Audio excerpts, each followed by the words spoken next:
Hello everyone, you are watching Chemistry with Dr. Yusuf Zai. Last lecture में हमने basic concepts in organic chemistry start किया था, जिसमें हमने इंडक्टिव इफ़ेक्ट के बारे में पढ़ा था। आज हम स्टार्ट करेंगे डायपोल मूवमेंट। अगर हम डायपोल मूवमेंट पे गौर कर ले तो चलो देखते हैं पहले डायपोल को। तो डायपोल है क्या?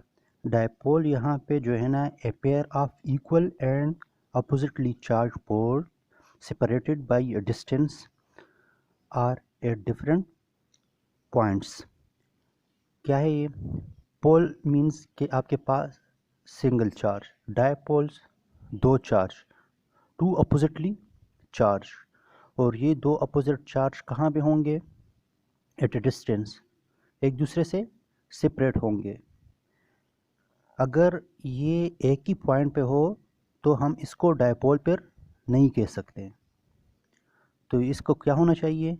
इसको सेपरेट पोजीशन पे होना चाहिए, एक दूसरे से सेपरेट होना चाहिए। और ये दोनों चार्ज क्या होंगे?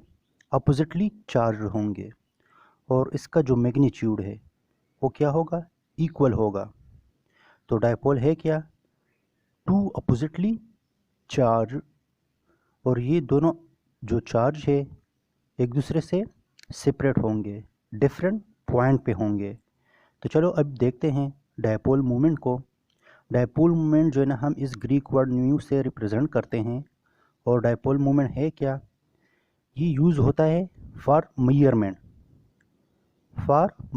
ये किसके लिए यूज़ होता है dipole movement? For measurement of polarity of a chemical bond between the two atoms. एक मॉलिक्यूल है, उस मॉलिक्यूल में जो दो एटम्स हैं, तो उन दोनों के बीच में ये पोलैरिटी को फाइंड आउट करने के लिए यूज़ होता है। पोलैरिटी मींस के इसको पोलर होना चाहिए। क्या होना चाहिए? ये हम measurement of polarity of a chemical bond को फाइंड आउट करने के लिए यूज़ करते हैं। और ये जो आपके पास दो स्पीशीज़ हैं, पॉजिटिव और नेगेटिव चार्ज स्पीशीज़ हैं, इन दोनों को क्या होना चाहिए? सेपरेट होना चाहिए, डिफरेंट पॉइंट पे होना चाहिए।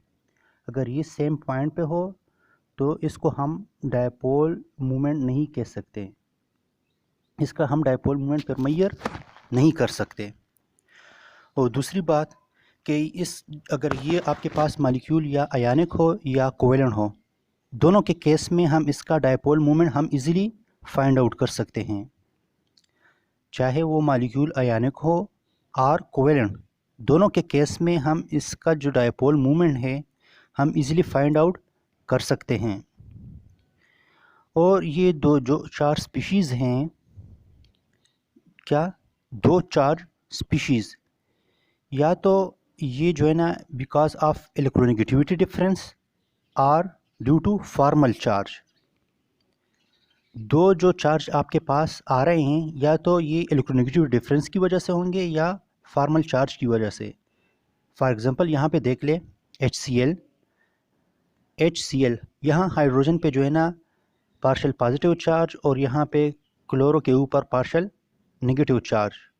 तो ये क्या है? Because of electronegativity difference. इसका जो इलेक्ट्रोनेगेटिविटी है 2.2 हाइड्रोजन का और क्लोरो का 3.16। तो ये किस वजह से है? ये यहाँ पे जो आपके पास डायपोल बन रहा है, ये किस वजह से बन रहा है? इलेक्ट्रोनेगेटिविटी डिफरेंस की वजह से। अगर हम फॉर्मल चार्ज की तरफ आ जाएं तो यहाँ पे नाइट्रोजन पे पॉजिटिव चार्ज और ऑक्सीजन पे जो है ना नेगेटिव चार्ज, ऑक्साइड। तो ये किस वजह से? Due to formal charge. तो जो आपके पास क्या बन रहे हैं? यहाँ पे दो पोल्स बन रहे हैं, या जो आपके पास पॉजिटिव और नेगेटिव चार्ज स्पीशी बन रहा है, या तो वो इलेक्ट्रोनेगेटिविटी डिफरेंस की वजह से होगा या जो है ना फॉर्मल चार्ज की वजह से होगा। दोनों के केस में हम इसका डायपोल मूवमेंट फाइंड आउट कर सकते हैं। सही हो गया? हम दोनों के केस में क्या फाइंड आउट कर सकते हैं? Dipole movement. आयनिक के केस में भी और जो है ना कोवेलेंट के केस में भी, और या जो इलेक्ट्रोनेगेटिविटी डिफरेंस की वजह से आपके पास डायपोल बन रहा है, या जो है ना फॉर्मल चार्ज की वजह से डायपोल बन रहा है, तो दोनों केसेस में हम इसका जो डायपोल मोमेंट है इजीली फाइंड आउट कर सकते हैं। जिस तरह मैंने स्टार्ट में बताया कि ये जो आपके पास दो चार्ज है ये क्या होंगे, इक्वल इन मैग्नीट्यूड होंगे, उसका मैग्नीट्यूड आपके पास क्या होगा, इक्वल होगा, जिसकी वजह से ये एज ए होल जो आपके पास मॉलिक्यूल है वो क्या होगा, न्यूट्रल। जो दो चार्ज है पॉजिटिव और नेगेटिव, इसका मैग्नीट्यूड क्या होगा, इक्वल होगा, जिसकी वजह से एज ए होल आपके पास मॉलिक्यूल न्यूट्रल होगा। अगर हम साल्ट को देख ले, जिस तरह इनऑर्गेनिक साल्ट होता है या इस तरह की चीज़ें होती हैं, तो उसमें एक पॉजिटिव चार्ज और दूसरा नेगेटिव चार्ज, लेकिन उसका जो अमाउंट होता है, मैग्नीट्यूड होता है, तो वो क्या होता है, इक्वल, जिसकी वजह से वो एज ए होल न्यूट्रल होता है। तो इसी तरह अगर ये इस केस में हम देख ले तो ये भी आपके पास एज ए होल न्यूट्रल है। ये जो आपके पास चार्ज है या तो ये एटम के ऊपर लाई करता है या जो है ना स्पेस में। अगर इस केस में देख ले सिंपली, तो यहाँ पे एक हाइड्रोजन के ऊपर चार्ज है और एक क्लोरो के ऊपर, और या ये चार्ज जो है ना स्पेस में भी होता है। For example in case of DCM में यहाँ पे देख ले दो क्लोरो एटम हैं और यहाँ पे दो हाइड्रोजन। तो जो दो क्लोरो एटम हैं यहाँ पे इन बिटवीन, यहाँ पे स्पेस में नेगेटिव चार्ज है, और यहाँ पे इन बिटवीन हाइड्रोजन और हाइड्रोजन कौन सा चार्ज है, पॉजिटिव चार्ज। तो या तो ये जो है ना यहाँ पे देख ले positive charge in between hydrogen और यहाँ पे negative charge in between chloro group. तो ये क्या है, इन दोनों के बीच में स्पेस में पॉजिटिव और नेगेटिव चार्ज लाई कर रहा है, और ये दोनों क्या है, एट अ डिफरेंट पॉइंट, क्या है, डिफरेंट पोजीशन पे है या डिफरेंट पॉइंट पे है, या जो है ना आपके पास ये दोनों चार्ज एक दूसरे से सेपरेट हुए हैं सम डिस्टेंस। तो अगर ये आपके पास दो चार्ज हों और एक दूसरे से सेपरेट हो या डिफरेंट पॉइंट पे हो, तो हम इसका dipole moment easily find out कर सकते हैं, चाहे वो एटम के ऊपर हो चार्ज या स्पेस में हो इन बिटवीन टू एटम्स। तो हम उसका जो है ना dipole moment easily find out कर सकते हैं। सही हो गया। जिस तरह पहले स्लाइड पे जो है ना हमने ज़्यादा फोकस किन दो चीज़ों पे किया था, एक दो जो है ना अपोजिटली चार्ज स्पीशीज़ हों, और दूसरा पॉइंट क्या था कि ये एक दूसरे से सम डिस्टेंस पे हो, एक दूसरे से सेपरेट हो, तो उसका हम डायपोल मोमेंट फाइंड आउट कर सकते हैं। तो चलो इसके डिफिनीशन को देख लेते हैं, डायपोल मोमेंट को डिफाइन करते हैं।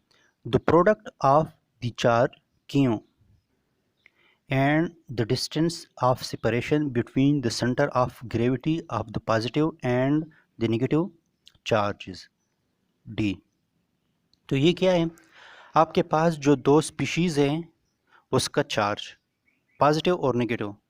तो पॉजिटिव और नेगेटिव जिस तरह हमने पहले बताया कि इसका जो मैग्नीट्यूड होगा वो क्या होगा, इक्वल होगा। तो ये दोनों इक्वल है, तो आप जो है ना पॉजिटिव वो स्पीशी ले ले या नेगेटिव स्पीशी ले ले, पॉजिटिव चार्ज ले या नेगेटिव चार्ज ले, ये दोनों का जो क्वांटिटी है, अमाउंट है, मैग्नीट्यूड है, वो क्या है, इक्वल है। तो इसलिए हम उसमें से एक ले लेंगे, फिर इन दोनों जो चार्जेस हैं उसके बीच का जो डिस्टेंस है उसको भी ले लेंगे और दोनों को मल्टीप्लाई कर लेंगे। तो जो रिजल्टेंट वैल्यू आपके पास आएगी वो क्या होगी, डायपोल मोमेंट। दोनों का जो मैग्नीट्यूड है चार्ज का वो इक्वल है, तो हम उसमें से एक चार्ज ले लेंगे और उसको मल्टीप्लाई कर लेंगे जो इन दोनों चार्ज का सेपरेशन के साथ, डिस्टेंस के साथ। तो इससे हम इजीली क्या फाइंड आउट कर लेंगे, डायपोल मोमेंट। मैथमेटिकल फॉर्म इसका देख ले, यहाँ पे न्यू जिस तरह मैंने पहले बताया था कि हम डायपोल मोमेंट इससे रिप्रेजेंट करते हैं। तो यहाँ पे क्या है, क्यों मल्टीप्लाई साइन है यहाँ और डी। तो आप लोगों ने फिज़िक्स में पढ़ा होगा कि या तो हम जो ये मल्टीप्लिकेशन साइन है या तो डॉट से करते हैं या क्रॉस से करते हैं। अगर डॉट से करते हैं तो वो स्केलर क्वांटिटी के लिए होता है, और अगर वो क्रॉस से रिप्रेजेंट कर ले तो वो क्रॉस मल्टीप्लिकेशन जो होता है हमारे पास, तो वो किस लिए यूज़ होता है, वेक्टर क्वांटिटी। तो इससे हमें ये पता चल रहा है कि आपके पास जो डायपोल मोमेंट है वो क्या है, एक वेक्टर क्वांटिटी है। अगर ऑब्जेक्टिव में आ गया कि डायपोल मोमेंट जो है आपके पास स्केलर क्वांटिटी है, वेक्टर क्वांटिटी है, या इसके साथ कोई और इस तरह के ऑप्शंस दिए हों, तो आप लोगों ने क्या किस पे टिक करना है, वेक्टर क्वांटिटी पे। तो ये डायपोल मोमेंट आपके पास क्या है, वेक्टर क्वांटिटी, इसलिए यहाँ पे हमने क्रॉस मल्टीप्लाई साइन लगाया हुआ है। अगर यहाँ पे चार्ज का देख ले तो चार्ज का जो यूनिट है वो क्या है, कूलम, और डिस्टेंस का क्या यूनिट है, मीटर। तो ये तो बहुत ज़्यादा बड़ा यूनिट है, तो इसलिए हम जो है ना इसको स्मॉल यूनिट से रिप्रेजेंट करेंगे, इसलिए कि आपके पास जो दो चार्ज स्पीशीज़ होते हैं वो मीटर के हिसाब से एक दूसरे से सेपरेट नहीं होते, या उसका चार्ज इतना ज़्यादा नहीं होता कि वो कूलम में हो। तो इसलिए हम उसको किससे रिप्रेजेंट करेंगे, स्मॉल यूनिट से, इशू से और सेंटीमीटर से। तो अगर हम इन दोनों को मल्टीप्लाई कर ले तो जो नया यूनिट बन रहा है, इस डिवाई बन रहा है, इसलिए कि इसने ये डिवाई ने जो है ना इसको किया था, यूज़ किया था फर्स्ट टाइम, तो इसलिए इसका यूनिट भी उसने इसका डायपोल मोमेंट का डिबाई रख लिया। फॉर एग्ज़ाम्पल यहाँ पे देख ले, आपके पास एक मॉलिक्यूल में पॉजिटिव और नेगेटिव चार्ज है जिसका मैग्नीट्यूड क्या है, सेम है। एक मॉलिक्यूल है जिसमें पॉजिटिव और नेगेटिव चार्ज है और दोनों का मैग्नीट्यूड क्या है, सेम है, और इसकी वैल्यू क्या है, 0.8 इंटू 10⁻⁻10 इशू। और ये दोनों जो चार्ज, पॉजिटिव और नेगेटिव चार्ज, ये एक दूसरे से सेपरेट हैं। डिस्टेंस क्या है इसका, सेपरेशन 1.5 इंटू 10⁻⁻8 सेंटीमीटर। मैग्नीट्यूड ये है और डिस्टेंस ये। तो कहते हैं कि इसका जो है ना डायपोल मोमेंट फाइंड आउट कर ले, तो डायपोल मोमेंट हम इस किस तरह फाइंड आउट करेंगे, अगर इस फार्मूले के थ्रू। तो हमें पता है कि क्यों भी दिया हुआ है और डी भी दिया हुआ है, तो अगर सिंपली हम इसमें क्यों की वैल्यू और डी की वैल्यू पुट कर ले तो हम dipole moment easily find out कर सकते हैं। तो यहाँ पे जो इसका मल्टीप्लाई करके जो वैल्यू आ रहा है आपके पास 1.2 इंटू 10⁻⁻18 इशू और डॉट सेंटीमीटर, ये आ गया। और आपके पास जो है 1 इंटू 10⁻⁻18 ये इक्वल है किसके, 1 डिवाई के। तो यहाँ पे ये हो गया, तो सिंपली जो है ना 10⁻⁻18 ये आपके पास इक्वल हो गया डिवाई के, और 1.2, तो 1.2 डिवाई, ये इसका आंसर है। अच्छा, जिस तरह हमने अभी बताया कि ये आपके पास वेक्टर क्वांटिटी है, तो लाजमी बात है फिर इसको हम रिप्रेजेंट भी करेंगे, रिप्रेजेंटेशन भी होगी। जिस तरह वेक्टर क्वांटिटीज़ को हम रिप्रेजेंट करते हैं, इसी तरह आप जो है ना हम डायपोल मोमेंट को भी रिप्रेजेंट करेंगे। किस तरह रिप्रेजेंट करेंगे, यहाँ पे इस एग्जांपल को देख लें, HCl और DCM।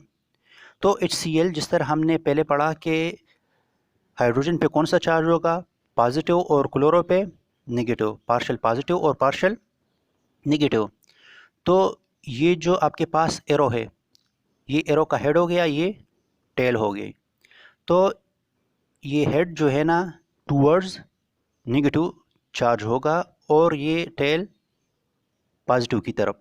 तो मतलब कि इसको जब हम एरो को स्टार्ट करते हैं तो पॉजिटिव टूवर्ड्स नेगेटिव जाएंगे, हेड जो है ना नेगेटिव की तरफ और टेल पॉजिटिव की तरफ।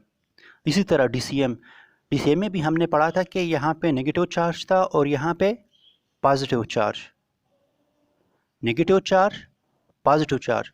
क्लोरो के बीच में नेगेटिव चार्ज था, और जो यहाँ पे आपके पास प्रोटॉन है इसके बीच में क्या था, पॉजिटिव चार्ज। तो जिस तरह HCl के केस में हमने पढ़ा कि ये जो एरो है ये कहाँ से स्टार्ट होगा पॉजिटिव चार्ज से, और किसकी तरफ जाएगा, नेगेटिव चार्ज की तरफ। तो इसी तरह यहाँ से स्टार्ट हो रहा है, DCM के केस में भी पॉजिटिव चार्ज से स्टार्ट हो रहा है और नेगेटिव चार्ज की तरफ जा रहा है। हेड टूवर्ड्स जो आपका है वो किस तरफ होगा, नेगेटिव चार्ज, और जो टेल है वो पॉजिटिव चार्ज। लेकिन यहाँ पे हम स्लाइटली अगर ये और कर ले, और से देख ले, तो यहाँ पे क्या है, एक क्रॉस सा बना हुआ है। तो जो टेल है आपने यहाँ पे इस तरह क्रॉस सा बनाना है। सही हो गया। HCl के केस में भी और DCM के केस में भी यहाँ पे देख ले, टेल की तरफ ये क्रॉस सा बना हुआ है, तो आप लोगों ने इसी तरह ड्रा करना है। सही हो गया। यहाँ पे जो है ना इस DCM के केस में देख ले, एक जो स्मॉल एरो यहाँ पे बनाया हुआ है मैंने, तो वो भी टूवर्ड्स जो है ना आपके पास क्या है, क्लोरो की तरफ, पॉजिटिव से क्लोरो की तरफ। और यहाँ पे भी पॉजिटिव से क्लोरो की तरफ है। आपके पास यहाँ पे दो डायपोल, एक क्लोरो की तरफ और दूसरा भी क्लोरो की तरफ, दो डायपोल है। इंडिविजुअल जो आपके पास बॉन्ड है उसका इंडिविजुअल डायपोल ये हो गया। तो इन दोनों को का सम जो होगा, इन दोनों का सम जो होगा, तो वो रिजल्टेंट जो आपके पास इसका डायपोल बनेगा। एक का जो आपके पास इंडिविजुअल ये बन गया और दूसरे का ये इंडिविजुअल, तो इन दोनों को हम क्या कर लेंगे, सम ऑफ कर लेंगे। तो इसका जो रिजल्टेंट वैल्यू होगा वो क्या बनेगा, इसका रिजल्टेंट जो डायपोल बनेगा इसका। और इस डायपोल को हम किस तरह पे रिप्रेजेंट करेंगे, यहाँ पे जो आपके पास लाइन बनेगा, जिस तरह पहले एग्जांपल में हमने देखा था कि पॉजिटिव चार्ज यहाँ पे था और नेगेटिव चार्ज यहाँ पे, तो अगर इसको हम इस तरह क्या कर ले, लाइन अप कर ले, तो ये एरो भी आपने इसके पैरेलल ड्रा करना है। इस लाइन के बिल्कुल पैरेलल आपने एरो ड्रा करना है। तो इस केस में तो इजी था, पॉजिटिव चार्ज ये और नेगेटिव चार्ज ये, तो इसका पैरेलल हमने ड्रा किया। इसी तरह यहाँ पे पॉजिटिव चार्ज हाइड्रोजन के बीच में और यहाँ पे क्लोरो के बीच में नेगेटिव चार्ज था, तो इसका लाइन अप ये बन रहा था। तो इसके बिल्कुल पैरेलल आपने ऊपर एरो ड्रा करना है। और इसका जो रिजल्टेंट डायपोल मूवमेंट होगा वो इन दोनों का सम ऑफ होगा।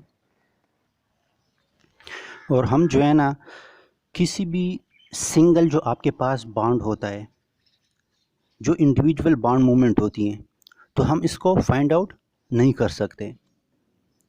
क्यों? इसलिए कि जो आपके पास डायपोल मूवमेंट होता है वो रिजल्टेंट वैल्यू आपको बताता है, सिंगल बॉन्ड की वैल्यू आपको नहीं बताता, वो रिजल्टेंट वैल्यू बताता है।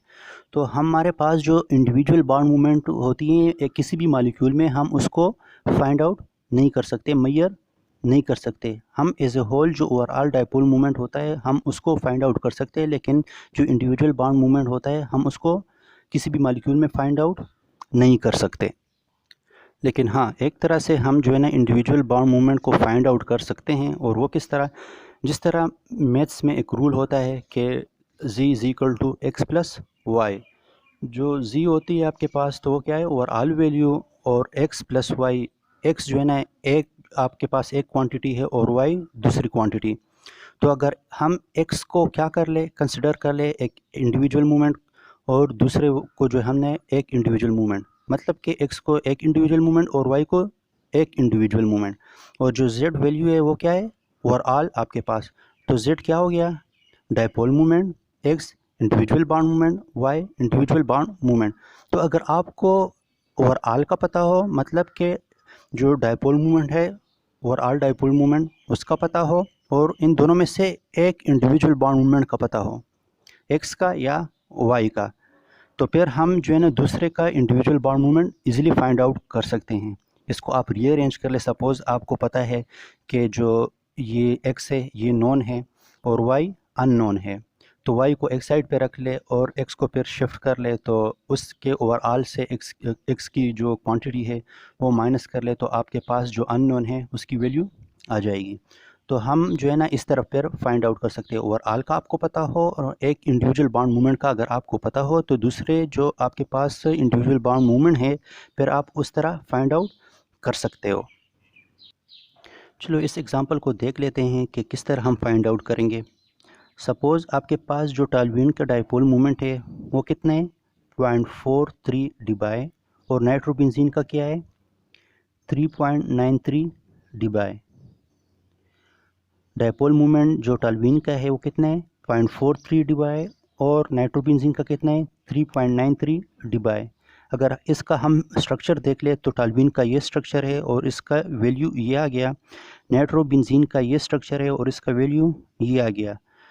तो अगर हम देख ले थ्योरेटिकली इन दोनों का कंबाइन करके देख ले, तो इसका डायपोल मूवमेंट क्या बनेगा, लेट्स सपोज अगर आपके पास पैरा टॉल्यूइन और ये नाइट्रो क्या पैरा पोजीशन पे हो, ये टॉल्यूइन और जो नाइट्रो है ये आपके पास पैरा पोजीशन पे हो, मतलब कि ये सेम ही मॉलिक्यूल में दोनों ग्रुप्स आपके पास मौजूद हो, तो इसका स्ट्रक्चर ये बनेगा। तो इसका नाम क्या है आपके पास, ये है पैरा नाइट्रो टॉल्यूइन। टॉल्यूइन को हमने यहाँ पे एज ए पेरेंट नेम ले लिया, सही हो गया। तो इसका नाम क्या बन रहा है आपके पास, पैरा नाइट्रो टॉल्यूइन।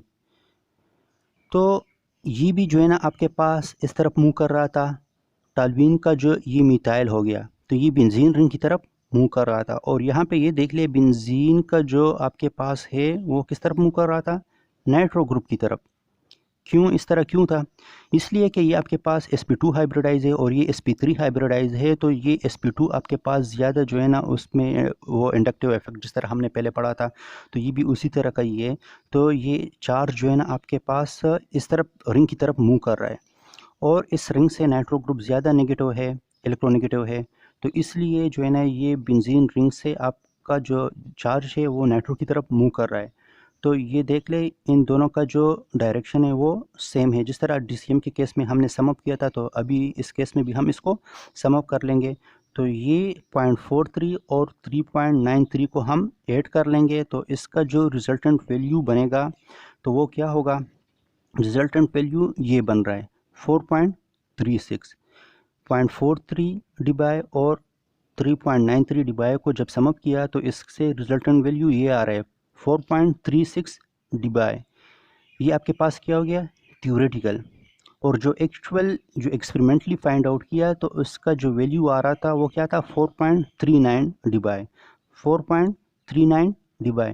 तो यहाँ पे ये देख ले 4.36 ये जो है ना आपके पास थ्योरेटिकल है, इसको समअप करने से आ गया ये इंडिविजुअल बॉन्ड मूवमेंट, ये इंडिविजुअल बॉन्ड मूवमेंट, ये पहले जो है ना एक्सपेरिमेंटली टॉल्यूइन का फाइंड आउट किया था और एक्सपेरिमेंटली जो है ना इस नाइट्रोबेंजीन का फाइंड आउट किया था, फिर इन दोनों को समअप किया थ्योरेटिकली, तो इससे ये वैल्यू आ रहा है।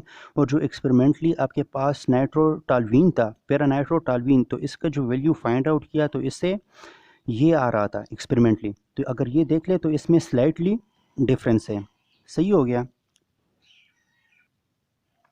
कुछ मॉलिक्यूल इस तरह के होते हैं कि उसमें तो इंडिविजुअल बॉन्ड मूवमेंट होता है, कुछ इस तरह के मॉलिक्यूल्स होते हैं जिसमें इंडिविजुअल बॉन्ड मूवमेंट होता है, लेकिन वो एज ए होल मॉलिक्यूल क्या होता है, उसमें डायपोल मूवमेंट नहीं होता, उसमें डायपोल मूवमेंट नहीं होता। तो अगर कोई मॉलिक्यूल आपके पास सिमेट्रिक हो और वो एक दूसरे के जो इंडिविजुअल बॉन्ड मूवमेंट है उसको कैंसिल आउट कर ले, तो फिर उसमें जो आपके पास रिजल्टेंट डायपोल मूवमेंट होता है उसका क्या होगा, ज़ीरो होगा। तो जिस मॉलिक्यूल का डायपोल मूवमेंट ज़ीरो हो तो उसको हम कह सकते हैं कि ये नॉन पोलर है। वो कंपाउंड जिसमें डायपोल मूवमेंट क्या हो, ज़ीरो हो, इंडिविजुअल में तो उसका जो मूवमेंट होता है वो होता है, इंडिविजुअल बॉन्ड मूवमेंट जो है ना किसी भी मॉलिक्यूल में होता है, लेकिन उसको जब हम एज ए होल कंसिडर कर ले तो वो एक दूसरे से कैंसिल आउट होके आपके पास उसका जो डायपोल मूवमेंट होता है फिर वो कैंसिल आउट हो जाता है और उसका डायपोल मूवमेंट क्या बन जाता है, ज़ीरो। तो उस कंपाउंड को हम क्या कहते हैं, उस मॉलिक्यूल को हम क्या कहेंगे, नॉन पोलर। और अगर उसको सम अप कर ले और ये जो रिज़ल्ट में कोई वैल्यू आपको दें तो मतलब कि ये आपके पास पोलर है, और उसकी पोलरिटी किस पे डिपेंड करता है, डायपोल मूवमेंट पे। डायपोल मूवमेंट और पोलरिटी डायरेक्ट प्रोपोर्शनल में है। अगर डायपोल मूवमेंट ज़्यादा हो तो मतलब कि ये कंपाउंड आपके पास ज़्यादा पोलर है, और अगर उसका जो डायपोल मूवमेंट है वो कम हो तो मतलब कि ये कंपाउंड आपके पास कम पोलर है। पहले इस एग्ज़ाम्पल को देख ले, यहाँ पे ये जो है ना इंडिविजुअल बॉन्ड मूवमेंट इस क्लोरो की तरफ है और इस तरह ये जो है ना इंडिविजुअल बॉन्ड मूवमेंट इस क्लोरो की तरफ है, ये एक दूसरे से ट्रांस में है। क्या है, ट्रांस। जिस तरह पढ़ा था कि जो ट्रांस वही होंगे जो लार्जर ग्रुप है वो एक दूसरे से डबल बॉन्ड के अपोजिट साइड पे हो, तो यहाँ पे ये देख ले अपोजिट साइड पे है, तो ये इस तरफ मूव कर रहा है और ये दूसरा दूसरी तरफ, तो इसका जो आपके पास क्वांटिटी है वो क्या है, इक्वल है। तो क्वांटिटी भी इक्वल है और दूसरा ये कि अपोजिट डायरेक्शन में है, तो इसलिए ये एक दूसरे के इफेक्ट को कैंसिल आउट कर रहा है, तो इस वजह से इसका डायपोल मोमेंट क्या है, 0। तो ये क्या है आपके पास, नॉन पोलर। इस एग्जांपल को देख ले, सिस। सिस के केस में जो यहाँ पे आपके पास इंडिविजुअल बाउंड मूवमेंट है वो इस तरफ है और दूसरे का भी इस तरफ है, सेम साइड पे है। तो सेम साइड पे है तो यहाँ पे इसका डायपोल मूवमेंट है, एज ए होल इसका डायपोल मूवमेंट है, और वो कितना है, 1.90 dBi। तो मतलब कि ये आपके पास क्या हो गया, पोलर हो गया। और जिस तरह हमने पहले पढ़ा कि जिसका डायपोल मोमेंट आपके पास ज़्यादा हो तो वो उतना ही ज़्यादा पोलर होगा। यहाँ पे जो है ना डायपोल मोमेंट के कुछ एग्जांपल विद वैल्यू दिए हुए हैं। अगर हम यहाँ पे देख ले तो इस लाइन में methane, ethylene, carbon dioxide, carbon tetrachloride, benzene, paradinitro benzene etcetera, ये जो आपके पास है methane, ethylene, carbon dioxide, carbon tetrachloride, benzene, paradinitro benzene, इसका जो डायपोल मोमेंट है वो क्या है, 0 है। डायपोल मोमेंट इसका क्या है, 0 है। तो मतलब कि ये जो है ना आपके पास क्या है, नॉन पोलर है।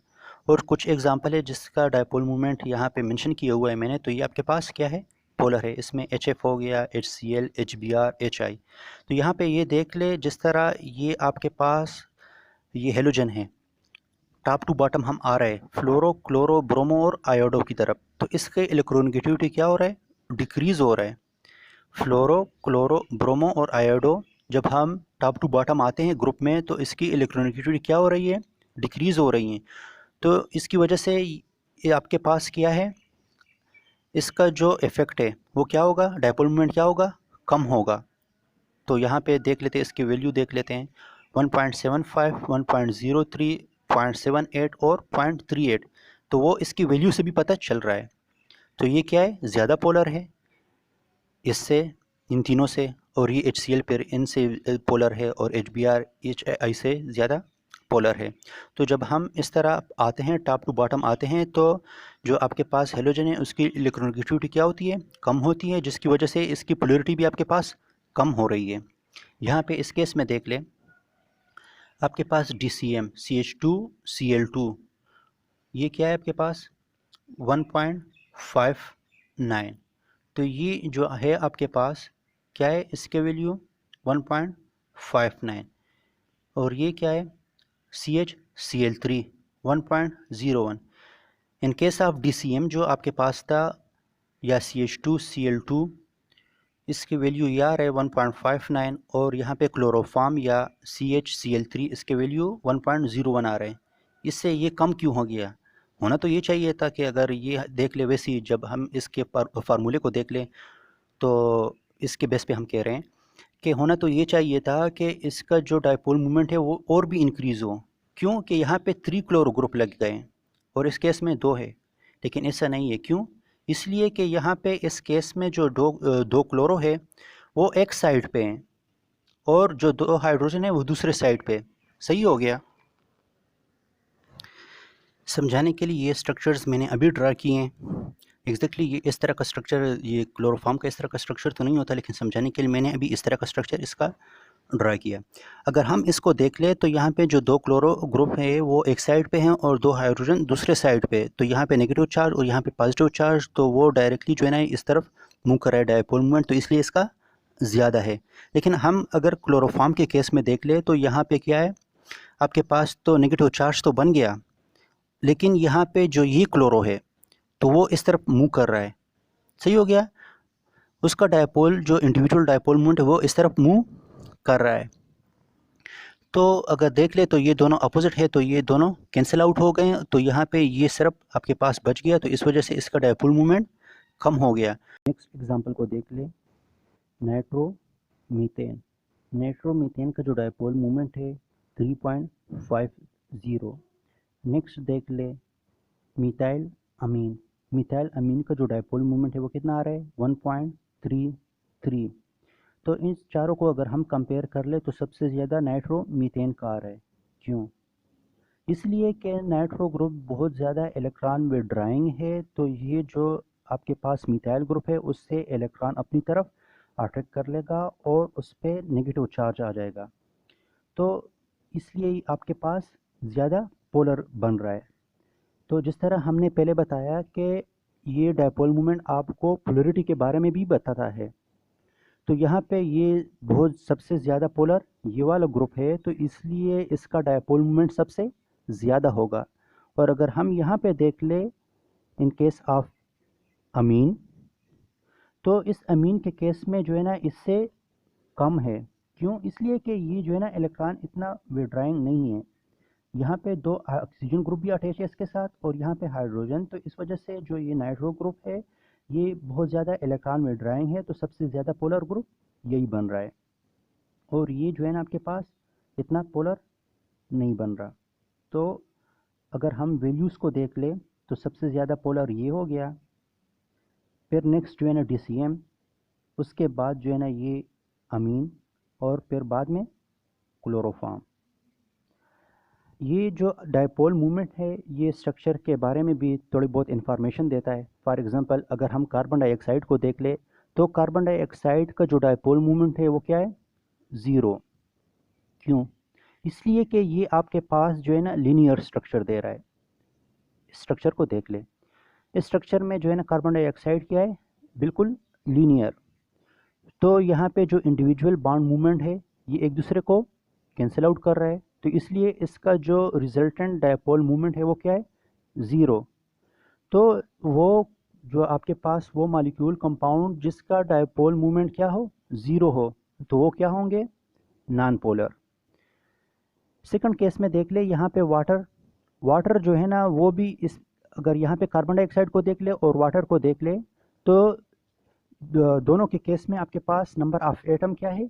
इक्वल है। कार्बन डाइऑक्साइड का डायपोल मूवमेंट 0 है लेकिन वाटर डायपोल मूवमेंट दे रहा है कितना? 1.84। तो मतलब कि ये वाटर जो है आपके पास इसका स्ट्रक्चर लीनियर नहीं है, तो इसका स्ट्रक्चर क्या है? Non linear. तो अगर हम यहाँ पे ये देख ले तो एक जो है ना एक HO का जो इंडिविजुअल बॉन्ड मूवमेंट है ये हो गया, दूसरे का इंडिविजुअल बॉन्ड मूवमेंट ये हो गया। इन दोनों को सम अप करके जो आपके पास रिजल्टेंट डायपोल मूवमेंट बन रहा है वो टुवर्ड्स ऑक्सीजन नेगेटिव चार्ज की तरफ, और यहाँ टेल पॉजिटिव चार्ज की तरफ। तो ये आपके पास क्या होगा? रिजल्टेंट डायपोल मूवमेंट, और इसकी वैल्यू क्या है? 1.84। तो इसी पे डायपोल मूवमेंट को ख़त्म करते हैं और इंशाल्लाह नेक्स्ट लेक्चर में फिर मिलेंगे। तब तक के लिए अल्लाह हाफिज़, धोदाए पामान।